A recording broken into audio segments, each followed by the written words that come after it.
So ஒரு பாத்திரத்தில் வந்து நான் தண்ணி ஊற்றிருக்கேன். தண்ணி உப்பு போட்டு அது கொதிக்க விட்டதுக்கப்புறம் நான் சோயா வந்து அதில் போடுறேன். நல்ல ஒரு கொதி வந்ததுக்கப்புறம் ஒரு 10 நிமிஷம் கழித்து இறக்கி வச்சுடுங்க. இறக்கி வச்சு ஆறுனதுக்கப்புறம் இந்த சோயாவை நல்லா தண்ணி இருத்து ஒரு சோயாவை நல்லா பிழிஞ்சு எடுத்து வச்சுக்கோங்க. சூடாக இருக்கும்போது பிழிய கஷ்டமாக இருக்கும். ஆறுனதுக்கப்புறம் பிழிஞ்சு வச்சுக்கோங்க. நெக்ஸ்ட் ஒரு கடாயில் எண்ணெய் ஊற்றி கொஞ்சம் சோம்பு லைட்டாக பொரிஞ்சதுக்கப்புறம் இடித்து வச்ச ஒரு 4-5 பல்லி பூண்டு, அதுக்கப்புறம் ஒரு 3லேருந்து 4 வரமிளகா,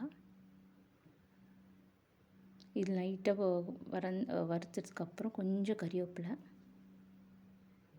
எல்லாத்துக்குமே வந்து பொரியறதுக்கு ஒரு 1 செகண்ட் டைம் கொடுங்க.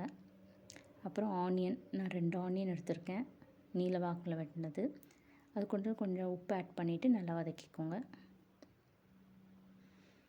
இப்போ வெங்காயம் நல்லா வதங்கினதுக்கப்புறம் 1 டேபிள் ஸ்பூன் இஞ்சி பூண்டு விழுது போதும். ஏற்கனவே நம்ம பூண்டு மட்டும் தண்ணி அடிச்சிருக்கோம், அதனால் 1 டேபிள் ஸ்பூன் போதும். இதுவும் நல்லா வதக்கினதுக்கப்புறம் தக்காளி ஆட் பண்ணிக்கோங்க. நான் ஒரு பெரிய தக்காளி இங்கே எடுத்திருக்கேன்.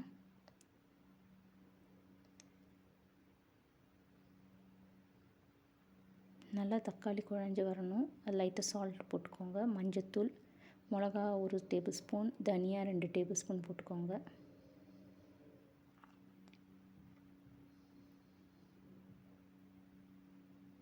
நல்லா வதங்கட்டும். எண்ணெய் பிரிஞ்சதுக்கப்புறம் லைட்டாக தண்ணி ஆட் பண்ணிவிட்டு நல்லா வதக்கி விட்டுக்கோங்க.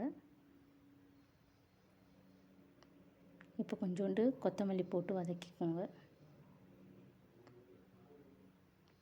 இப்போ நான் வந்து 1 கப்பு தேங்காய் பால் ஊற்றுறேன். வடிகட்டின தேங்காய் பால் மட்டும், நான் தேங்காய் அப்படியே முழுசாக போடல.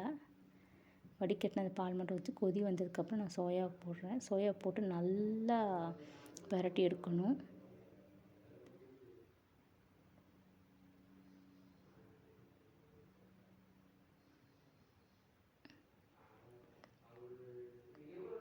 அதுக்கப்புறம் நான் வந்து பெப்பர் ஒரு 2 டேபிள் ஸ்பூன் போடுறேன். போட்டு நல்லா பிரட்டி எடுத்துகிட்டு 1 டேபிள் ஸ்பூன் நெய் போட்டு ஒரு 5 நிமிஷம் வச்சுட்டு 5லேருந்து 10 நிமிஷம் நல்லா வதக்கி எடுத்துகிட்டு ஸ்டவ் ஆஃப் பண்ணிவிடுங்க. இப்போ சோயா ரெடி.